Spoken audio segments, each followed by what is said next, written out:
Hello friends, सी programming सीखने की इस सीरीज में आज हम देख रहे हैं यहाँ पे हमें जो सीरीज दी गई है उसके एन टर्म का सम कैसे कैलकुलेट करें।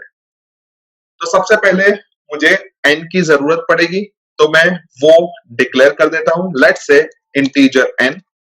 उसके बाद CLR SCR लिख देता हूं ताकि हमें कोई प्रीवियस आउटपुट दिखाई ना दे, और लास्ट में मैं गेट ch लिख देता हूं।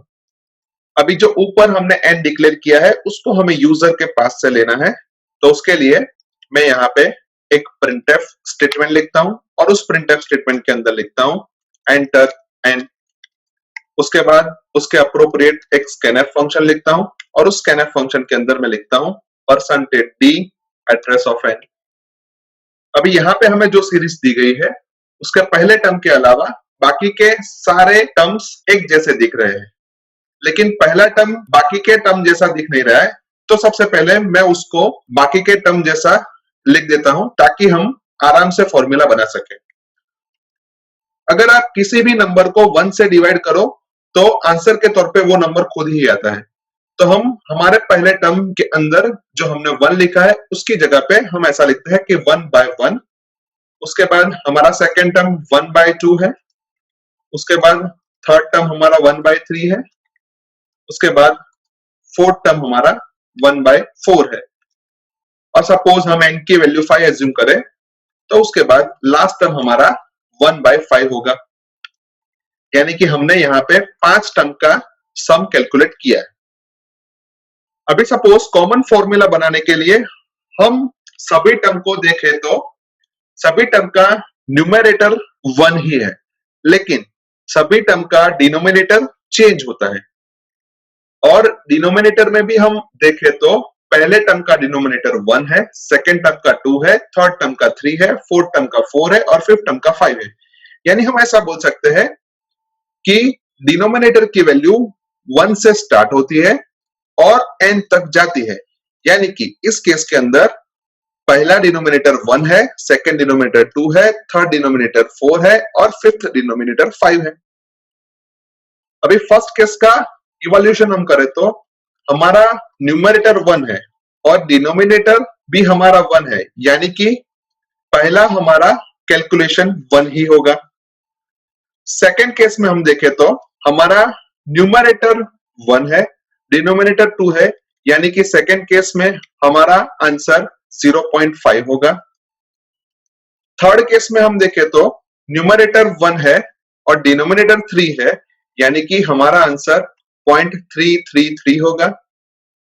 फोर्थ केस के अंदर हम देखें तो न्यूमरेटर 1 है, डिनोमिनेटर 4 है, यानी कि हमारा आंसर 0.25 होगा। और फिफ्थ केस के अंदर हम देखें तो न्यूमरेटर हमारा 1 है और डिनोमिनेटर हमारा 5 है, यानी कि हमारा आंसर 0.2 होगा। अभी यहां पे हमें सभी टर्म्स की वैल्यू मिल गई और उसका हमें सम कैलकुलेट करना है। तो उसके लिए मैं यहाँ पे ऊपर एक वेरिएबल डिक्लेयर कर देता हूं, लेट्स से सम, और इस वेरिएबल को मैं फ्लोट डिक्लेयर करता हूं, क्योंकि हमारा जो भी सम आएगा उसके अंदर हमने रियल नंबर्स को ऐड किए हैं और रियल नंबर्स का सम हमेशा रियल ही आता है, और इसी वजह से मैंने सम को फ्लोट के तौर पे डिक्लेयर किया है। इसके अलावा जब हम सम का कैलकुलेशन स्टार्ट करते हैं तो सबसे पहले हम सम को 0 लेते हैं, क्योंकि कैलकुलेशन के पहले सम की वैल्यू ऑलवेज 0 ही होती है। अभी हम हमारे कैलकुलेशन का पार्ट देखें तो जब i इक्वल्स टू 1 है उस टाइम सम की जो भी वैल्यू है यानी कि 0, उसके अंदर हमारा टर्म का जो आंसर है वो हम ऐड करते हैं, यानी कि इस केस के अंदर 1 हो जाएगा। सेकेंड टाइम जब i की वैल्यू 2 है उस वक्त हमारे पास सम की वैल्यू 1 है और उसके अंदर से हमारे टर्म की वैल्यू जो भी है उसको हम डिडक्ट करते हैं, यानी कि 0.5 को हम डिडक्ट करते हैं, तो हमें सम के तौर पे 0.5 मिलेगा। जब i की वैल्यू 3 है उस टाइम सम की वैल्यू 0.5 है और उसके अंदर हमारा जो भी टर्म है उसकी वैल्यू 0.33 है, उसको हम ऐड करते हैं, यानी कि इस केस के अंदर हमारा आउटपुट आएगा 0.833। उसके बाद जब i की वैल्यू 4 है उस वक्त हमारे सम की वैल्यू 0.833 है और उसके अंदर से हम 0.25 को डिडक्ट करते हैं, यानी अभी हमारा आंसर आएगा 0.583। और जब हमारा i की वैल्यू 5 है उस वक्त हमारे सम की वैल्यू 0.583 है और उसके अंदर हम टर्म वैल्यू जो कि 0.2 है उसको ऐड करते हैं, यानी कि इस केस के अंदर हमारा आउटपुट आएगा 0.783। यानी कि हमारी जो सीरीज है उसके पहले 5 टर्म का सम 0.783 होता है। अभी यहाँ पे हमने सबसे पहले टर्म वैल्यू फाइंड की, उसके बाद उसको सम के अंदर हमने ऐड किया और वो टास्क हमने 5 बार रिपीट किया, यानी कि हमें ये टास्क करने के लिए लूप की जरूरत पड़ेगी। तो यहाँ पे मैं फॉर लूप ले लेता हूं और फॉर लूप के अंदर हम कुछ टास्क परफॉर्म करेंगे।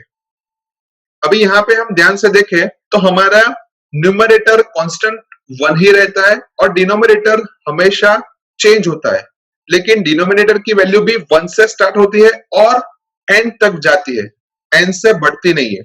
यानी इस केस के अंदर हम यहाँ पे i की वैल्यू 1 से स्टार्ट करेंगे और i की वैल्यू को n तक ले जाएंगे, यानी कि i लेस देन और इक्वल्स टू n। और हर बार हम देखें तो i की वैल्यू में एक एक का इंक्रीमेंट होता है, यानी कि फर्स्ट केस में i की वैल्यू 1 थी, उसके बाद 2, उसके बाद 3, उसके बाद 4, उसके बाद 5। अभी जो यहाँ पे हमने i यूज किया है उसको हमने डिक्लेयर नहीं किया है, तो मैं सबसे पहले उसको डिक्लेयर कर देता हूं। Let's say integer i। अभी लूप की बॉडी के बारे में सोचे तो हमने हर बार 1 डिवाइडेड बाय i किया है और उसका जो भी रिजल्ट आता है वो सम के अंदर ऐड किया है, यानी कि हम ऐसा लिख सकते हैं कि sum is equals to sum plus 1 upon i। अभी यहाँ पे हम ध्यान से देखें तो हम हर बार एडिशन नहीं करते, हम कुछ बार सब्सट्रैक्शन करते हैं और कुछ बार एडिशन करते हैं। तो अब हमें पता लगाना है कि कब हम एडिशन करते हैं और कब हम डिडक्शन करते हैं। तो इस केस के अंदर जब i की वैल्यू 1, 3 एंड 5 थी, यानी कि डिनोमिनेटर 1, 3 एंड 5 था, उस टाइम हमने एडिशन परफॉर्म किया। और जब डिनोमिनेटर की वैल्यू 2 और 4 थी तब हमने सब्सट्रैक्शन परफॉर्म किया। यानी हम ऐसा बोल सकते हैं कि जब हमारे डिनोमिनेटर की वैल्यू, यानी इस केस के अंदर i की वैल्यू जब ऑड होगी तब हम एडिशन करते हैं और जब इवन होगी तब हम सब्सट्रैक्शन करते हैं। तो इसी वजह से मैं यहाँ पे एक इफ एल्स स्टेटमेंट लिखता हूं और उस इफ एल्स स्टेटमेंट के अंदर कंडीशन रखता हूं कि जब i की वैल्यू ऑड हो, यानी कि i को 2 से डिवाइड करो और रिमाइंडर हमें 1 मिले, तब हमें टर्म की वैल्यू को सम के वैल्यू में ऐड करना है। तो हम लिखेंगे सम प्लस 1 अपॉन i और जो भी रिजल्ट हमें मिलेगा उसको हम सम के अंदर स्टोर कर देंगे। और अगर ऐसा नहीं है तो हमें डिडक्शन करना है, तो हम उसके लिए लिखेंगे सम माइनस 1 अपॉन i और जो भी रिजल्ट आता है उसको फिर से हम सम के अंदर स्टोर कर देंगे। यानी कि अब हमारे प्रोग्राम का पूरा लॉजिक हमने लिख दिया है। तो सबसे पहले एक बार हम चेक कर लेते हैं कि हमें जो सम मिल रहा है वो सही मिल रहा है या नहीं मिल रहा है। अभी सम है वो फ्लोट के तौर पे डिक्लेयर हुआ है और इसी वजह से हम यहाँ पे परसेंटेज f लिखते हैं और परसेंटेज f की वैल्यू सम की वैल्यू से रिप्लेस हो जाएगी। अभी बाय डिफॉल्ट 6 प्रिसिजन तक की वैल्यू मिलेगी, लेकिन हमें 3 प्रिसिजन तक की वैल्यू चाहिए, इस वजह से मैं यहाँ पे लिखता हूं परसेंटेज 0.3f। अभी हम प्रोग्राम को सेव कर देते हैं, उसके बाद प्रोग्राम को कंपाइल करते हैं और उसके बाद प्रोग्राम को रन करते हैं। वहां पे हमें n की वैल्यू पूछ रहा है, तो मैं n की वैल्यू 5 इंसर्ट कर रहा हूं और मुझे सम की वैल्यू 1 मिल रही है, जो कि गलत है। अभी यहाँ पे हम देखें तो जब n की वैल्यू 5 है तब हमारे सम की वैल्यू 0.783 है, लेकिन हमें सम की वैल्यू 1 मिली है, यानी कि हमारे कोड के अंदर कुछ मॉडिफिकेशन करना पड़ेगा। अभी यहाँ पे हम ध्यान से देखें तो फर्स्ट टर्म हमारा जो भी था उसका आंसर 1 था और यहाँ पे भी हमें आंसर के तौर पे 1 ही मिल रहा है। यानी कि हम ऐसा बोल सकते हैं कि फर्स्ट टर्म तक हमारा जो भी सम है वो सही मिल रहा है, लेकिन सेकंड टर्म ऑनवर्ड्स हमारा सम हमें सही नहीं मिल रहा है। इसी वजह से हम देखें तो सेकंड टाइम हमें 0.5 को डिडक्ट करना है, लेकिन वो 0.5 सम में से डिडक्ट नहीं हो रहा है। यानी कि जो भी प्रॉब्लम है वो 1/i के अंदर है। अभी यहाँ पे हम देखें तो 1 हमारा इंटीजर कांस्टेंट है और i भी हमारा इंटीजर है, यानी कि 1 भी इंटीजर और i भी इंटीजर, वो हमें इंटीजर आउटपुट देगा। और जब भी हमें इंटीजर आउटपुट मिलेगा तो 1/2 का आंसर 0 मिलेगा, और इसी वजह से हमारे सम की वैल्यू में कोई फर्क नहीं पड़ता।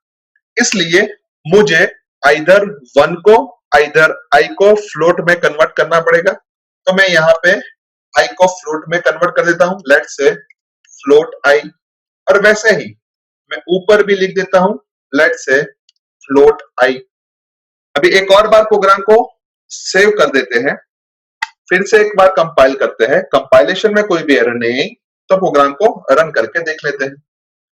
अभी मैं इनकी वैल्यू 5 इंसर्ट कर रहा हूं और मुझे आउटपुट के तौर पे 0.783 मिल रहा है, जो कि परफेक्टली सही वैल्यू मिल रही है।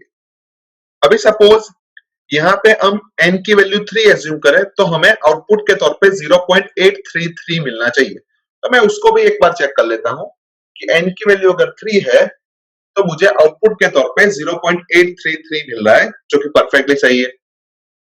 अभी एक और बार प्रोग्राम को रन करते हैं और उसके अंदर हम n की वैल्यू 20 इंसर्ट कर रहे हैं, तो मुझे आउटपुट के तौर पे 0.669 मिल रहा है, जो कि परफेक्टली सही वैल्यू है। लेकिन n इज इक्वल टू 20 के लिए हमने यहाँ पे मैन्युअल कैलकुलेशन नहीं किया है, पर आप खुद उसका मैन्युअल कैलकुलेशन करके उसकी वैल्यू 0.669 आती है या नहीं आती वो चेक कर सकते हो। सो आई होप कि आपको इस प्रोग्राम के अंदर अच्छी तरीके से समझ आ चुकी होगी। आज के वीडियो में बस इतना ही। नेक्स्ट वीडियो में फिर से मिलेंगे। Thank you.